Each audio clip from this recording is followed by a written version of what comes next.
Hey, what's going on? It's your boy BT, and I came here to talk some NFL. Oh my God, with the thousands of True School Sports subscribers. What's going on, guys? Now, I obviously have not done an NFL video in quite a while. The NFL coverage really, I didn't get the chance to get to any of it really when I was in LA this past week because I was focused on the Roman Gonzalez fight, and I had to really focus on that. But now that I'm back home, back to my regular schedule, I can focus on getting you guys NFL coverage.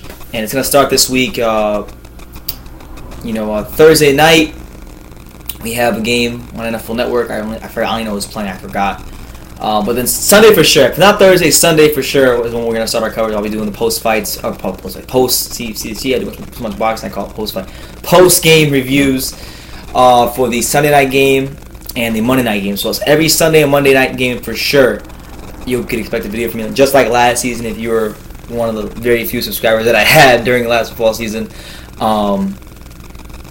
that I'll be doing post-game videos just like I did last year after all the primetime games. So with that being said, first video to kick off the NFL coverage here on True School Sports for this season is going to be about Darrell Revis and A.J Green. Now, if you guys don't know, this past Sunday in their opener, the New York Jets played the Cincinnati Bengals, and the Jets just came up short. They lost 23-22.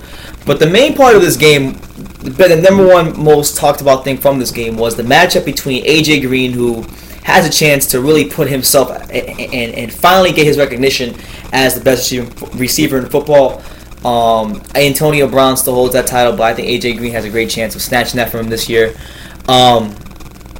He just dominated Darrell Revis, and he didn't just dominate him. It was like a historical, he just torched him. And Darrell Revis is now on the older side of 31 years old. The Jets paid this guy a fortune. Was it last season, I believe? He signed him to a huge contract. This year, he's making $17 million. Next year, he'll be making $15. He's basically going to be getting paid $10 million or more every single year up until he's 34 years old, which for a cornerback in football years is ancient. And this game looks like the beginning of a very sharp decline for one of the best defensive players of our era in Darrell Revis. Now, these are the stats from the game. A.J. Green was targeted 10 times in that game against the New York Jets. Of those 10 targets, he caught all 10 of those balls. And they weren't, if you look at the highlights, they were all some of them were very difficult. A.J. Green's a freak.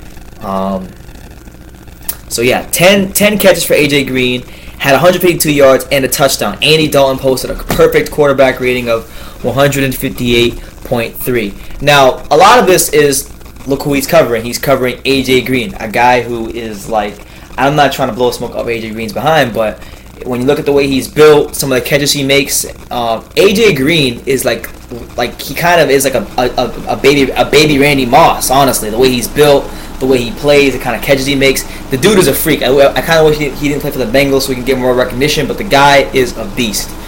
And so we'll see what happens with Darrell Revis moving forward. But this brings up a valid question because at 31 years old, the Jets did pay this guy handsomely.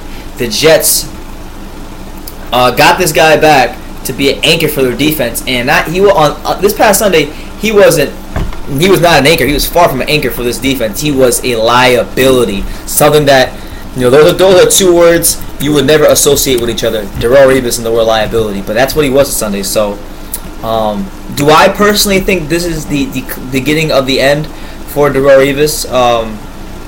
As far as being an elite top 5 corner in the game of football, I think it's too early to say, but if I had to take a guess, I would say yeah. I mean, in football years, traditionally speaking, 31 years old, playing as many football games as Darrell Revis has, at such a high level, it just takes a toll on you eventually.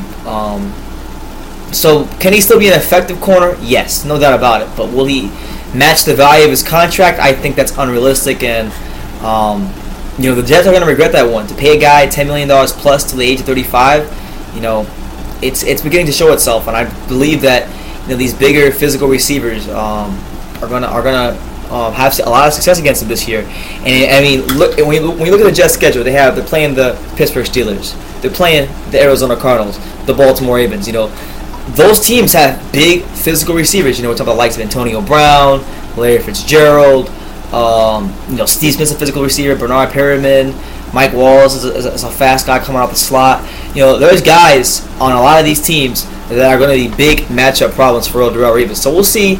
I think there's going to be those will all be measuring stick games for him. But yeah, the era of Revis Island looks to be over for Darrell Revis. So we'll see what happens, man. But the Jets are in trouble, and I think they made a mistake paying him that much money. But you guys let me know what you think. Darrell Revis, do you think this is the end of it for him as far as like being top 3 corner in football, or do you think this is just an aberration and he'll come back and be the Darrell Revis of old? Let me know in the comments down below. Take the time to subscribe, and you can love me or you can hate me, but I'm just a kid from Dang It. So until next time, take care, guys.